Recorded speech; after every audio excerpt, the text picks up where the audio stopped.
Alhamdulillah, salatu wassalamu ala rasulillah, wa ala alihi wa sahbihi wa man wala. Dieu nous dit dans le Coran que le prophète Muhammad sallallahu alayhi wa sallam est un exemple pour nous tous. C'est-à-dire que le seul moyen de se rapprocher de Dieu, sans erreur, sans égarement, c'est de suivre les pas du prophète sallallahu alayhi wa sallam. Car il est celui qui craignait Dieu le plus, il est celui qui connaissait Dieu le plus, il est celui qui a eu comme mission de nous expliciter le Coran. Le Coran, c'est le livre de Dieu, c'est la vérité par excellence. Entre le Coran et nous, il y a eu un homme qui s'appelle le prophète Muhammad sallallahu alayhi wa sallam, qui avait entre autres pour mission d'éclaircir le Coran. Le prophète était un enseignant. Il nous a enseigné l'islam à travers sa parole, mais aussi à travers son comportement. Ainsi, la religion, nous devons la comprendre via le dernier des prophètes, Muhammad sallallahu alayhi wa sallam. Et le prophète, en plus de la révélation, qui le protégeait de toute erreur ou de tout égarement, était un homme intelligent, doué d'intelligence, quelqu'un qui, avant d'agir, réfléchissait. Comme l'a dit Ibn al-Qayyim al-Jawziyya, l'élève d'Ibn Taymiyyah, il est dit dans les sagesses du prophète Daoud alayhi salam, que tout homme intelligent, avant d'agir, doit se poser 3 questions. Pourquoi est-ce que je fais ceci? Comment je dois faire la chose? Et troisièmement, si je ne la fais pas, qu'est-ce qui va arriver? Et si je la fais, qu'est-ce qui va se passer? C'est-à-dire, le musulman, ce n'est pas un bourrin, ce n'est pas quelqu'un qui a le nez dans le guidon et qui ne voit pas loin. C'est quelqu'un, avant d'agir, qui se pose toujours des questions sensées. Est-ce que c'est licite ou illicite? Halal ou haram? D'abord pour plaire à Dieu. Secondo, est-ce que c'est conforme à la philosophie, la tradition du prophète Muhammad sallallahu alayhi wa sallam, parce qu'il est le modèle et l'exemple. Troisièmement, quelles sont les conséquences de cet acte? Est-ce qu'il y aura plus de bien si je le fais ou plus de mal? Si ça a plus d'effets négatifs que positifs, je ne m'engage pas. Si ça a plus d'effets positifs que négatifs, je m'engage. Les conséquences de mon acte et de ma parole sur les autres, est-ce que ça les rapproche ou ça les éloigne de moi, de Dieu, du prophète, de l'islam? Bref, le musulman est quelqu'un qui en permanence réfléchit, se projette dans l'avenir pour être le plus efficace possible. Pourquoi est-ce qu'il doit être efficace? Parce qu'il a une mission à accomplir. Vous entendez? Nous sommes responsables. Dieu nous a responsabilisés. Cette mission, c'est quoi? C'est de transmettre cette religion, la transmettre à nos proches, puis la transmettre aux autres. Vous êtes une communauté qui, par essence, doit quoi? Doit s'exprimer. Pourquoi? Parce que nous ne sommes pas égoïstes, on est altruistes, on pense à l'autre et on veut du bien aux autres. Et si quelqu'un tu lui veux du bien, tu ne le fais pas fuir, au contraire tu le rapproches de toi. Et c'est ce que le prophète sallallahu alayhi wa sallam n'a cessé de faire durant toute sa vie. C'est pour ça qu'il faut bien connaître la vie du prophète pour reproduire l'exemple du prophète, pour comprendre la stratégie du prophète dans la transmission du message et du vivre ensemble, afin que nous réussissions dans nos relations avec les autres. Ainsi, lorsque le prophète sallallahu alayhi wa sallam a quitté la Mecque et qu'il s'est installé à Médine, il a trouvé une autre population à Médine, ce que l'on appelle les gens du livre, c'est-à-dire des juifs, en majorité et quelques chrétiens. Donc ils sont différents des polythéistes à qui il avait affaire à la Mecque. Et les gens du livre ont un statut particulier. C'est que nous partageons avec eux beaucoup plus de choses qu'avec les polythéistes, puisque les gens du livre croient en Dieu. Les gens du livre croient en certains prophètes auxquels nous croyons. Les gens du livre ont une morale. Nous avons presque la même morale. Les gens du livre ont des fondements spirituels, moraux que nous avons. Ainsi, nous sommes proches d'eux et ils sont proches de nous, comparé aux animistes, aux polythéistes, etc., etc. Ainsi, le prophète sallallahu alayhi wa sallam, d'après le hadith authentique rapporté par l'imam Muslim, quand il est arrivé à Médine, le hadith dit que le prophète aimait écoutez bien, aimait faire comme les gens du livre. Il aimait ressembler aux gens du livre. Il faisait tout pour se rapprocher des gens du livre en récupérant de chez eux leur tradition prophétique. À condition, dit le hadith, que l'islam n'interdise pas cette chose que pratiquent les juifs et les chrétiens. En d'autres termes, le prophète sallallahu alayhi wa sallam, quand il est arrivé à Médine, il a tout de suite cherché les points communs. Hein? Le terrain d'entente. Avec qui? Avec les juifs. Il n'était pas dans la posture du rejet, du refus, du conflit, mais il était plutôt dans la stratégie de les rapprocher. Et comment les rapprocher? En mettant en évidence ceux qu'ils ont de commun avec nous.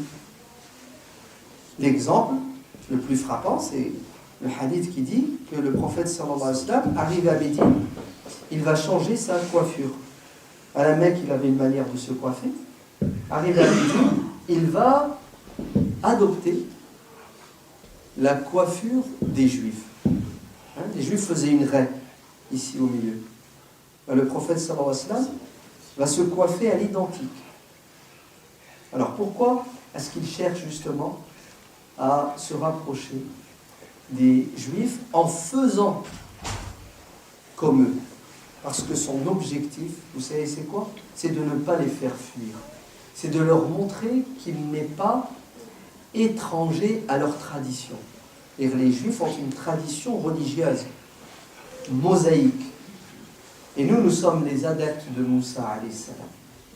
Ainsi, tout ce qu'ils ont de Moïse qui ne contredit pas ce que l'islam, sous sa forme mohammadienne, alors qu'est-ce que nous devons faire? Nous devons l'épouser, nous devons le prendre. Voilà. Les savants ont érigé une règle qui dit « Shar'u man qablana, shar'u lana ». La loi des prophètes précédents est notre loi, à condition qu'elle ne soit pas abrogée, et à condition que le prophète Mohammed alayhi salam et le Coran n'abrogent pas cette loi-là. Pourquoi? Parce qu'il y a une continuité, il y a une logique. Le prophète, c'est un maillon d'une chaîne. Hein? Tous les prophètes sont liés. En filigrane, nous avons la même croyance, la même morale, le même rituel. Le problème, c'est que les gens ont transformé. Ainsi, le prophète sallallahu alayhi wa sallam, quand il est arrivé à Médine, il n'a pas déclaré la guerre aux Juifs. Au contraire. Il les invite à la table de la discussion, de la négociation, et d'ailleurs, une constitution va voir le jour pour permettre aux musulmans, aux polythéistes et aux juifs de Médine de vivre ensemble, chacun avec ses droits et ses devoirs et ses particularités.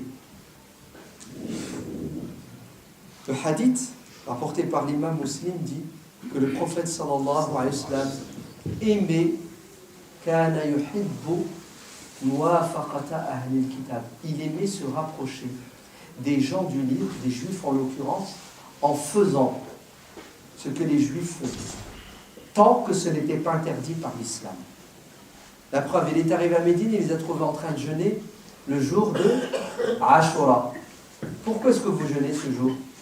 C'est l'anniversaire de la mort de Pharaon et du sauvetage des enfants d'Israël et de Moïse. Qu'est-ce qu'a fait le prophète alayhi salam? Il est allé dans leur sens. Il a dit, moi aussi je vais jeûner, comme vous. Parce que ce jeûne que vous faites n'est pas en contradiction avec ce que ma religion m'enseigne, le Coran. Bien au contraire. Ce que vous faites, c'est beau, puisque vous exprimez votre gratitude vis-à-vis de Dieu, car il a sauvé les opprimés contre l'oppresseur Pharaon. Et nous, musulmans, on est dans la même continuité. On n'est pas en contradiction avec cette manière de penser, de voir les choses. Alors le prophète s'est mis à jeûner. S'est mis à jeûner le jour de Ashura, comme les Juifs jeûnaient. Pour la même raison que les Juifs. En disant, Moïse, c'est notre prophète. Les enfants d'Israël, c'était les nôtres parce qu'ils étaient opprimés. Pharaon, c'était notre ennemi. Donc vous voyez que le prophète alayhi salam ne cherchait pas la contradiction.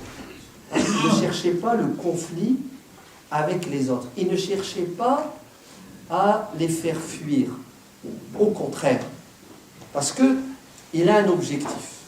Écoutez bien, l'objectif du prophète alayhi salam, c'est de rapprocher les gens de Dieu. C'est de préserver les gens de l'enfer et de les faire rentrer au paradis.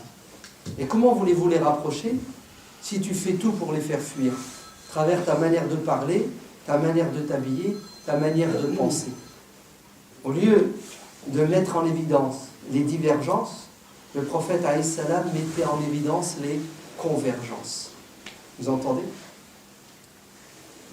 Alors, bien entendu, vous pouvez rétorquer en disant « Ouais, mais attends, il y a des hadiths où le prophète alayhi salam nous dit de nous différencier des polythéistes, de nous différencier des gens du livre. » Il y a un autre hadith où le prophète alayhi salam dit « Vous allez suivre les pas de ceux qui vous ont précédés.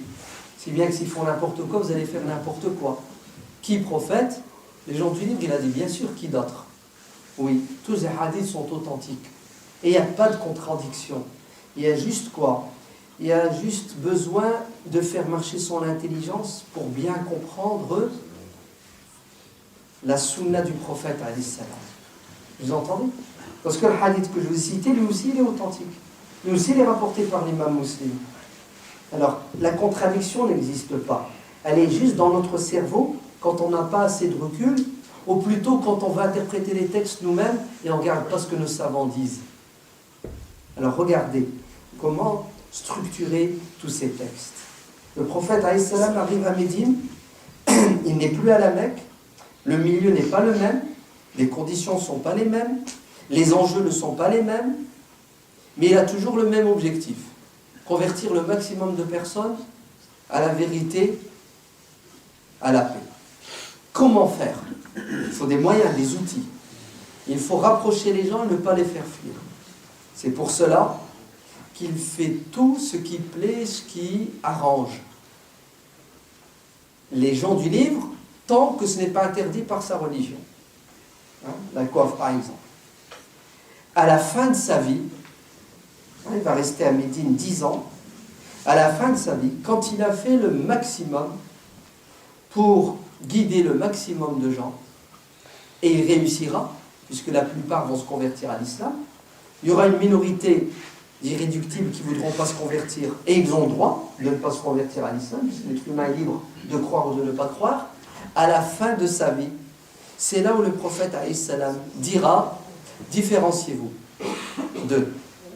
Maintenant, ne cherchez plus à leur ressembler, ne cherchez plus à faire comme eux. Pourquoi? Parce que ces gens-là sont malhonnêtes, et en plus, ils sont passés dans le camp ennemi, ils sont devenus nos ennemis, nous combattent, nous veulent du mal. Ils ne sont plus dans la posture de l'échange, du dialogue, etc., etc. Et la communauté musulmane, les musulmans, doivent quoi? Doivent avoir leur identité religieuse, spirituelle, culturelle. Pourquoi? Pour ne pas disparaître avec le temps. Voilà, tout simplement. Vous avez vu, chaque chose est à sa place. Bon, concrètement, ça donne quoi aujourd'hui? Concrètement, cette manière de penser qu'avait le prophète alayhi salam et d'agir, qu'est-ce que ça donne en l'an 2012, c'est ça? Chez nous, en France, en Europe, aussi, tout simplement, dans le coin. Qu'est-ce que ça donne? Regardez ce qui s'est passé juste hier, jeudi matin, dans une ville qui n'est pas loin, les passants, les vieilles dames le matin qui sortent pour faire leurs courses après avoir déposé leurs petits-enfants à l'école, découvrent un nouveau magasin sur la rue principale, nouvelle enseigne, librairie islamique, ouais, le nom je ne sais même pas c'est quoi, avec une vitrine, et la vitrine c'est quoi? C'est ce qui appelle les gens, d'accord? À l'intérieur, voilà ce qu'il y a. Voilà qui je suis. La vitrine, c'est le reflet de ta manière de penser, de voir les choses. Et qu'est-ce qu'il y avait à votre avis sur cette vitrine? Il y avait des tenues vestimentaires spécialisées, réservées à un certain type de musulmanes. Celles qui ont fait le choix d'opter pour l'avis de certains savants musulmans qui prétendent et qui disent que la femme doit obligatoirement se voiler le visage, se cacher le visage, ce qu'ils appellent la burqa, le niqab, etc. D'ailleurs, il y a une loi qui est sortie pour interdire le port de cet habit dans la sphère publique. Donc, cette vitrine, qu'est-ce qu'elle met en avant? Elle met en avant cette tenue vestimentaire. Les gens qui passent, qui voient cela, se sentent agressés. Alors, à tort ou à raison, je ne suis pas là pour dire qui a tort, qui a raison, c'est pas ça qui m'intéresse. Je suis là pour analyser les conséquences et réfléchir. Réaction, ils appellent les responsables de la ville, c'est-à-dire la mairie, les services municipaux. Pourquoi? Pour tirer la sonnette d'alarme. Vite, vite, agissez. Il y a quoi? Il y a des islamistes, c'est ça, intégristes, fondamentalistes, terroristes, djihadistes et salafistes, tout ce que vous savez, ils sont là. On les voit, regardez. Ils ont même pignon sur rue, puisqu'ils osent nous défier, ils nous agressent. Avec quoi? Avec cette tenue vestimentaire. Oui, Zidol Butan, parce qu'il n'y a plus de place derrière. Alors les services municipaux réagissent, tant bien que mal, ok, pour voir ce qui se passe, parce que c'est le tremblement de terre. Au passage, j'ouvre une petite parenthèse. Ouais. Alors, je pense que c'est fait, mais en tout cas, si c'est fait, malheureusement, il n'y a pas de réaction. On aimerait, on souhaiterait que ces gens qui ont réagi quand ils ont été agressés par cette tenue vestimentaire, on aimerait qu'ils téléphonent à chaque fois qu'ils voient un dealer, quelqu'un qui vend de la drogue, quelqu'un qui agresse, qu'ils appellent la police pour que la police réagisse et arrête ces gens-là. Parce que d'après moi, les dealers font plus de tort et de mal que ces quelques femmes qui ont décidé de s'habiller à cette mode-là. Mais malheureusement, il y a 2 poids, 2 mesures. Les délinquants puissance 1000, les voleurs, les violeurs, etc., sont presque en semi-liberté ou en liberté. Bon, ils les surveillent quand même, puis de temps en temps, ils les cueillent. Mais avant de les cueillir, ils ont fait des dégâts. 1 an, 2 ans. J'aurais aimé qu'il y ait plus de réactions de la part des responsables politiques, de la part des services de police, pour tout de suite condamner et arrêter les délinquants les plus dangereux. En sachant que ces femmes-là ne sont pas des délinquantes, j'ai jamais dit cela, mais en tout cas, moi ce qui m'intéresse, c'est ça, regardez bien.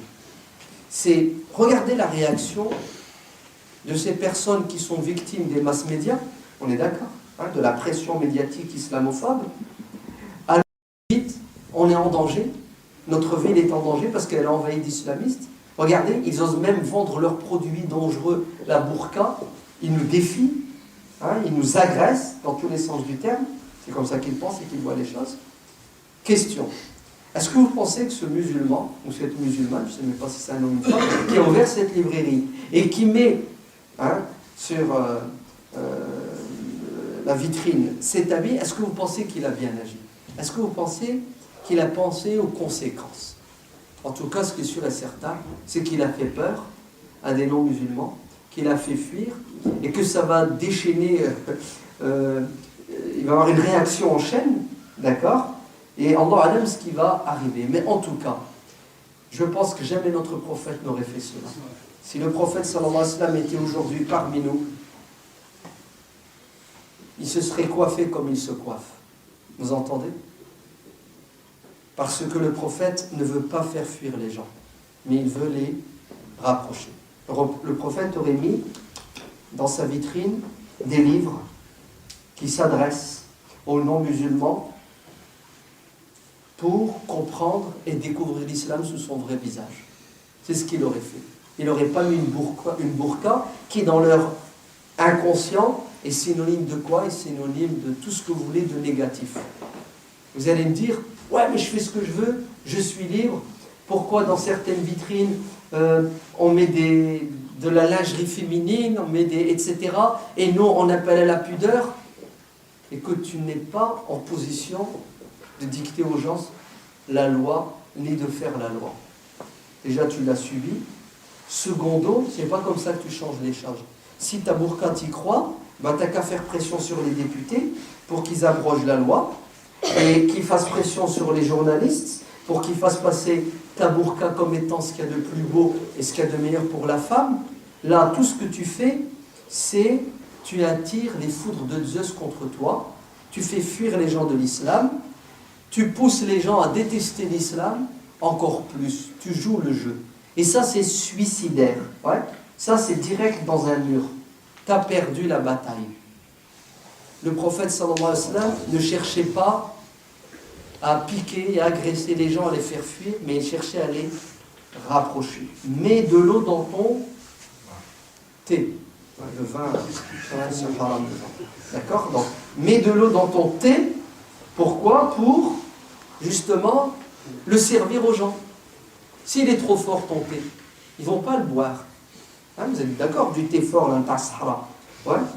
Hein, le thé noir, là, t'en bois une gorgée, t'es mort pendant 2 jours. Sauf pour ceux qui ont l'habitude. Le thé, il doit être léger avec de la menthe, c'est ça? Et du sucre, là, il est bon. Pourquoi? Parce que bah, c'est les goûts de la majorité. Ben, c'est ça l'islam. Or là, si tu ne présentes pas l'islam dans un papier cadeau, ouais, les gens vont fuir. Et c'est normal. C'est normal. Tu veux m'expliquer une religion, tu l'expliques mal. Tu veux m'inviter à ta religion et tu me demandes de supporter l'insupportable. Je fais quoi? Je la fuis ta religion. Normalement, une librairie islamique qui s'ouvre dans une ville, ça devrait attirer les gens, tout le monde devrait être content. Résultat, tout le monde fuit et tout le monde appelle au secours, sauvez-nous, on est en danger. Donc, ça, c'est pas la sunna du prophète, alayhi salam. Ça, c'est pas la manière dont le prophète pensait. Mais en vérité, vous savez pourquoi certaines personnes se comportent comme ça? C'est parce qu'ils n'en ont rien à cirer de la réaction des gens. Vous entendez? Il est égoïste, le mec. Le mec, il veut faire du business, vendre ses burqas, gagner de l'argent. C'est ça? Qu'est-ce qu'il y en a à cirer si les autres, eux, deviennent encore plus haineux envers l'islam? Il n'y en a rien à cirer. Pour lui, tant que lui va en enfer avec ses potes, ses copains, ça suffit. Tant qu'il va au paradis, ça suffit. Les autres qu'ils aillent en enfer. C'est parce que la personne n'a pas de rahma dans le cœur. Vous entendez? Il n'y a pas de miséricorde comme le prophète avait de la miséricorde. Pas de miséricorde, pas d'intelligence, pas d'objectif clair et net dépourvu de toute dimension matérielle, égoïste.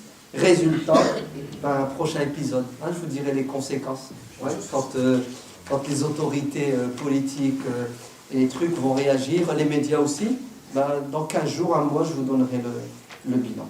Bref, donc demain samedi, ouais, comme d'habitude, non pas comme d'habitude, la semaine dernière, il n'y a rien eu. Donc demain, les travaux, Inch'Allah, à la mosquée, d'accord? La cave, il faut la vider, il faut la nettoyer. Ça avance, non, vous ne pouvez pas savoir si ça avance. Si vous n'y allez pas, vous ne le savez pas. Il n'y a que ceux qui y vont et qui bossent, qui savent que ça avance. Ceux qui, de loin, entendent parler de la mosquée, ne sont pas capables de dire ça a avancé ou non. Alors, pour couper l'herbe sous les pieds aux rumeurs, vous êtes tous invités, Inch'Allah, dimanche. Donc, dimanche matin, erreur. Dimanche, à partir de la prière de l'Asr, c'est-à-dire à 14h30, vous êtes tous invités à visiter le chantier de la nouvelle mosquée. D'accord? Hommes, femmes, enfants, ramenez même vos voisins, tiens. D'accord? Ramenez tout ce qui bouge. Venez voir la nouvelle mosquée, le chantier de la nouvelle mosquée de Kiev Rocha. Comme ça, vous allez voir que votre argent, il n'est pas détourné, mais il est bien dans un bâtiment qui grandit. Deuxièmement, vous allez voir qu'il n'y a pas des bras cassés à Kiev Rocha, mais il y a des hommes et des femmes qui travaillent nuit et jour, matin, midi et soir, sans répit, sans relâche, qui se donnent corps et âme. Troisièmement, vous allez voir que on est presque à la fin. Mais à une condition, il faut que vous veniez voir, et que vous continuiez à participer. Physiquement, samedi, vous venez bosser en Allah ibn fikum, et financièrement. D'accord? Vous allez vous priver, là, c'est Noël, c'est ça, les cadeaux de Noël, tout ça. Ouais, non, quand même. Parce que j'ai vu des musulmans qui mettent des sapins. Ça existe, hein. Alors non, ça existe, on va, ça existe. Hein. Les musulmans qui mettent des sapins, des guirlandes, les musulmans qui disent à leur enfant, tu auras ton cadeau à Noël. Pas de cadeau. Donc Allah ibarfikoum, aucune dépense, même la bûche. Pourquoi tu veux manger une bûche le jour de Noël ou le nouvel an? Pourquoi tu veux manger une bûche? Pourquoi? Parce que tu veux faire comme les autres. Tu n'as pas... Hein, c'est là où il faut te différencier. D'accord? Parce que c'est une arnaque la bûche. D'accord? Au niveau diététique, c'est pas bon déjà. Ouais. Au niveau argent, c'est fais-la toi-même, ça coûte moins cher. Et puis, on a besoin d'argent pour la mosquée. Wallah. C'est 10 € là que tu vas mettre dans une bûche à 2 centimes. C'est 10 parpaings. Vous entendez? Un parpaing, c'est 1 €. 10 parpaings. C'est 2 sacs de ciment. Un sac de ciment, c'est 5 €. Et voilà, la mosquée, elle avance avec les euros. Vous savez, les euros qu'on économise et qu'on dépense. Donc Allah yabarak fikoum. Tout le monde, hommes, femmes, petits, grands, moyens, vous êtes tous invités au chantier le dimanche à 14h30. On fait l'asr ici, ensuite on y va. Demain, vous êtes tous invités pour bosser. Et il y a une femme qui a fait une sadaqa, nous demande de faire des du'a. Et puis il y a aussi un frère qui est à l'hôpital et on nous a demandé de prier pour lui, Inch'Allah. Barakallahu fikum. Allahumma salli ala sayyidina Muhammad. Allahumma taqabbal minha sadaqati. Allahumma barik laha fi sihhatiha wa fi aqliha wa fi imaniha wa fi rizqiha. اللهم ارزق لها الإخلاص في القول والعمل. اللهم افتح عليها فتوح العارفين. اللهم عافيه واشفيه واجعل مرضه طهورا. اللهم عجل له بالشفاء. اللهم ارزق له الصبر. اللهم ارزق لأهله الصبر. اللهم افتح علينا فتوح العارفين. اللهم ارحم موتانا. اللهم اغفر للمؤمنين والمؤمنات الأحياء منهم والأموات. ربنا آتنا في الدنيا حسنة وفي الآخرة حسنة وقنا عذاب النار. سبحان ربك رب العزة عما يصفون وسلام على المرسلين والحمد لله رب العالمين.